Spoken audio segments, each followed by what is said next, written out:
น้ำตกสุนันทานครศรีธรรมราชครับ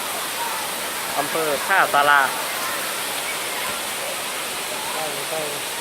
สหายทุทีเกาะพะงันรายงานอุ้ยเจอแม่ย่านางด้วยขอดูหน่อยแล้วกัน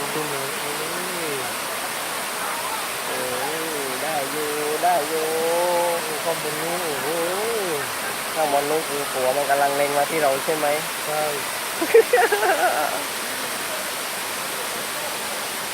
โอเคอยู่ช่วยจริงเหรอวะเลยลงแฟกอะไม่มานี่ถือว่าขาดทุนเลยใช่ไหมใช่อย่าฟังแต่เขาเล่าว่าครับถ้าคุณเอกต้องมาดูด้วยตัวเองนะคอย่ารับฟังแต่เขาเล่าว่านะครับคุณธันวายังมาเลยนะครับลาดได้ที่ไหนเดี๋ยวคุยกับเขาไม่รู้เรื่องครับ